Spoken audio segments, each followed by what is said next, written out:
dating kaso. Unsolved paranormal case kasi. Parang interesado ka yata. Tungkol saan ba to? Tungkol ito sa isang Pilipina na nagngangalang Teresita Basa. Tere?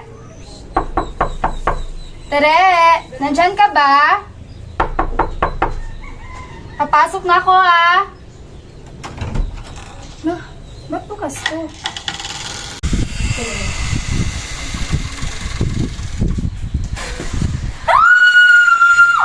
Tulong! Tulong! Tulungan niyo ako! Tulungan niyo ako! Yung kaibigan ko! Pinatay! Tumawag ka ng pulis! Tumawag ka ng ambulansya!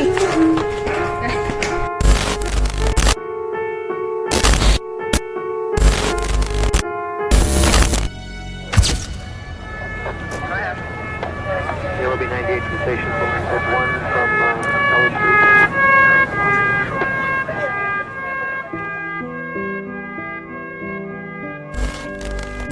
Babae na tagpo ang patay sa Legazpi Village, Makati City. Ayon sa otoridad, ang biktima ay kinilalang si Teresita Basa, 48 taong gulang, isang respiratory therapist na nakabase sa Makati Hospital District. Hindi pa natukoy ang salarin at ang motibo sa pagpatay nito. Nakitang hubot-hubad at nakahanduksay sa kanyang apartment ang biktima na nagtamo ng 3 saksak sa iba't ibang bahagi ng katawan. Patuloy pa rin ang imbestigasyon ng otoridad upang mabigyang hustisya ang pagkamatay nito. Serbisyong tapat, tunay sa lahat. Hazel May Dumlao, nagbabalita. Wala ka bang kakilalang kaaway o naging kaalitan ng biktima? Wala ka bang hinala kung sinong nagawa nito? Wala akong maisip. Imposibleng magkaroon ng kaaway yung kaibigan ko. Dahil kilala ko siya.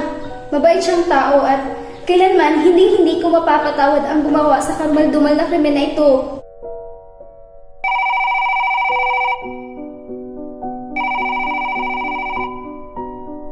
Hello?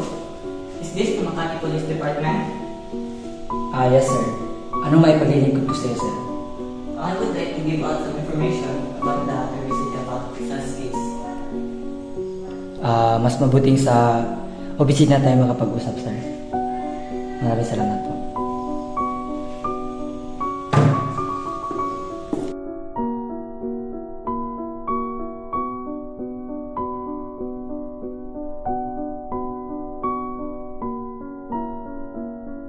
Kinilabot na talaga ako sa mga nangyari, lalo na nung tinanong ko kung ano ang pangalan niya.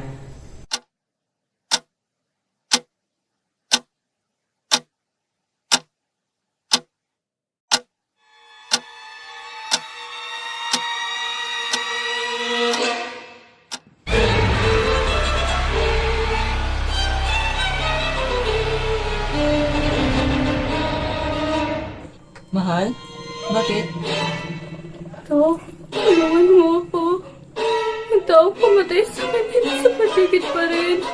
Mahal? Anong nangyayari sa'yo? Anong pinagsasabi mo? Ako, si Teresita Basa. Wala kang dapat ikatakot. Sapagkat ang nais ko lamang ay tulungan mo ako. Anong nais mong gawin ko? Kung gayon walang may alam kung sino ang pumatay sa'yo.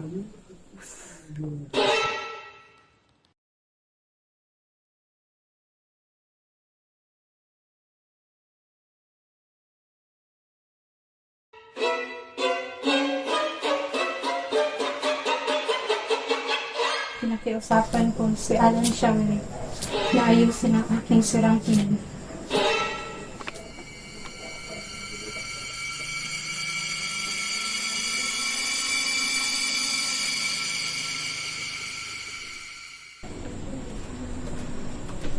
Mahal?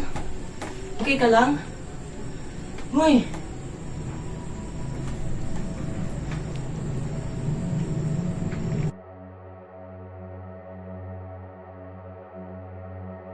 Ito naman ang painting ng aking mga magulang na may malaking halaga. Pinagkintilsan ito ni Alan Shawnee kaya niya ako pinatay. Nagbigay ng address sa hotel si Teresita habang sinasangiban ng aking asawa.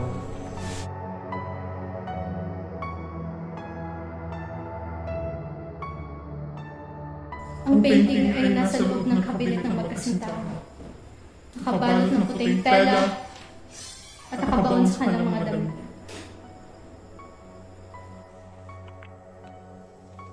Maraming salamat sa ibinigay mong informasyon. Malaking tulong ito upang may resolve natin ang kaso. Sana mabigyan niyo ng hustisya ang pagkamatay ni Teresita. Tao po. Dito po ba nakatira si Dr. Alan Showery? Ako nga po, ano pong kailangan nila? Maaari ka po ba namin ng interview? Pasok muna kayo, sir.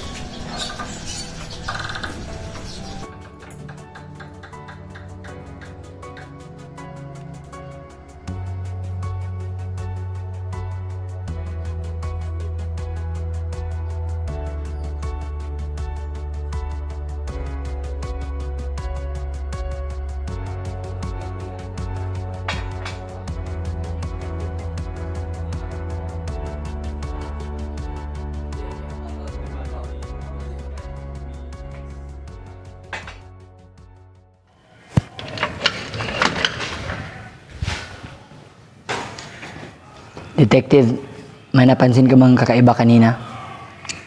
Normal lang silang umakto. Parang walang kinalaman ng krimen.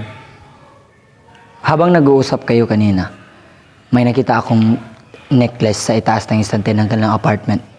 Ang nakapagtataka, parehong-pareho ito sa necklace na suot ni Teresita noong kasama niya mga kaibigan niya. Maaring pag-aari nga ito ni Teresita. Bukas ay babalik tayo. Maaring totoo nga ang binigay na lead ni Dr. Chua na may kinalaman nga si Dr. Showery sa kasong ito.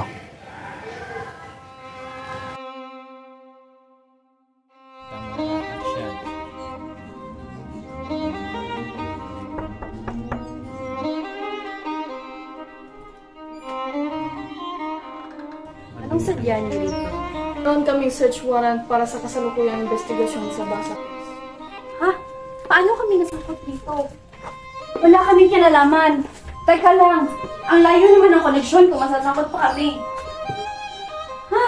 Ba't pa kayo bumalik?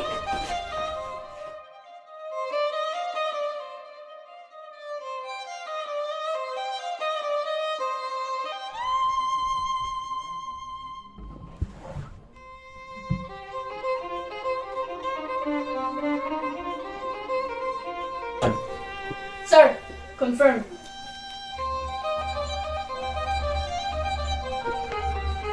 Sir, positive. Nandito po yung painting.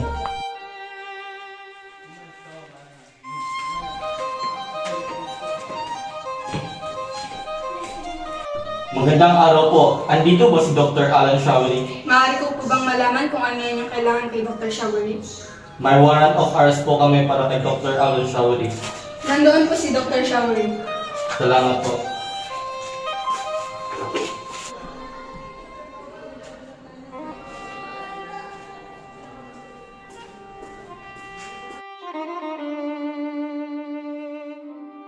Dr. Alan Showery, may warrant of arrest kami para sa iyo. You are under arrest for the alleged murder of Miss Tabasa. You have the right to remain silent. Anything you say can be and will be used against you in the court of law. You have the right to have an attorney. If you can't afford one, the court will provide you one.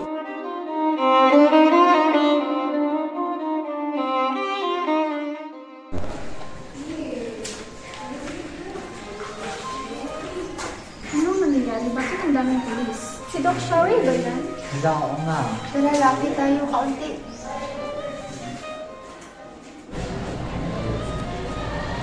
Ano nangyari dun? Si Dr. Showery, inaresto.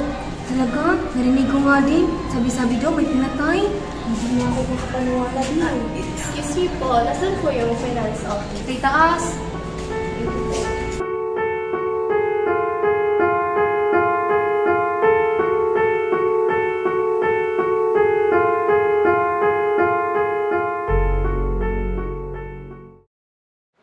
Mrs. Chua, what was your basis upon making such allegations against Mr. Showery for committing murder of Miss Teresita?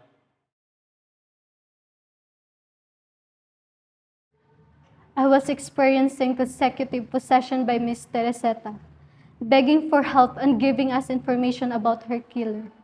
At first, we were reluctant by the ideology of her soul, giving us information and seeking help.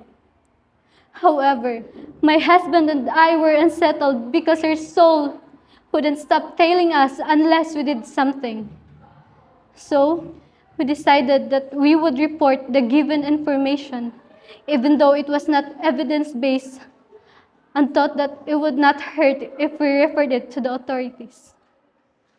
To clarify things, Mrs. Chua, did you base this on the so-called possession of Miss Teresita's spirit? At first, yes. But as speculated that the dots are starting to connect, we thought that we would refer it to the authorities so that justice will be served. Are you sure? Is it because of Miss Teresita's so-called possession? Or are you making this up, given from the conditions that you are suffering mentally? Based on your health records here stated that you are suffering from a mental condition, suggesting that you could be the potential murderer of Miss Teresita. Or is it because to cover up everything, you frame Mr. Showery? To conceal your intentions, your colleague stated that there is a rivalry in your promotion in your workplace. Could it be that your thirst for this promotion pushed you to murder her? What was your real intentions here, Mrs. Chua? Objection, Your Honor. The question is baseless and tends to embarrass my client, Your Honor. Are you saying that my questions are baseless, Attorney De La Cruz?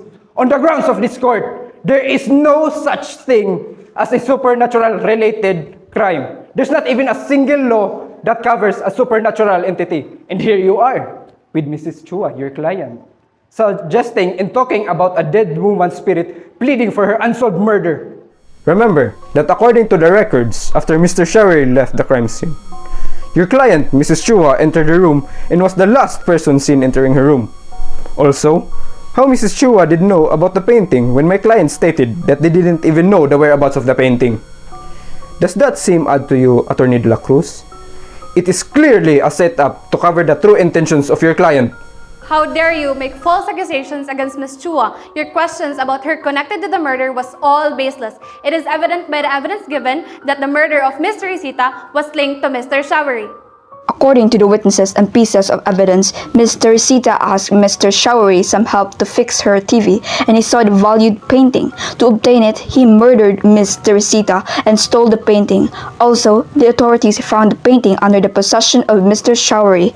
That painting was possessed down through generations, adding its value. Yes, evidence came from the dead or a setup. Order of the court! All rise. The court is now in session. Will the accused please stand? The court find the accused, Mr. Alan Showery, guilty beyond reasonable doubt for violating Section 1, Article 248 of the Act Number 3815, otherwise known as the Revised Penal Code of the Philippines, and is hereby sentenced to suffer.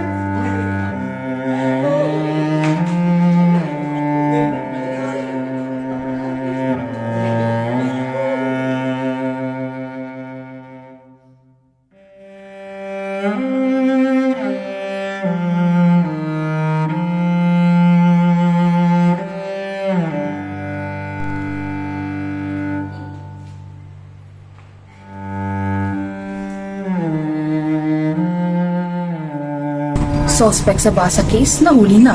Ang sarin sa krimen ay kinikilalang si Alan Showery, isang doktor sa ospital kung saan nagtatrabaho ang biktima. Ang motibo sa nasabing krimen ay isang mamahaling painting na napagkainteresan ng suspect. Hinatulan ng 12 taon na pagkakakulong si Showery sa salang pagpatay at pagnanakaw sa pag-aari ni Teresita. Serbisyong tapat, tunay sa lahat. Abigail Taktakon, nagbabalita. Ayon sa mga report, inamin ni Showery na siya ang pumatay kay Basa, ngunit binawi niya rin ito. Pagkatapos ng ilang buwan, sinabi niya ulit na guilty siya sa krimen. Hanggang ngayon, hindi pa rin natutukoy kung sino talaga ang pumatay. Nakakakilabot. Ito naman ang kaso na ito. Sino kaya pumaslang kay Teresita? May her soul find peace.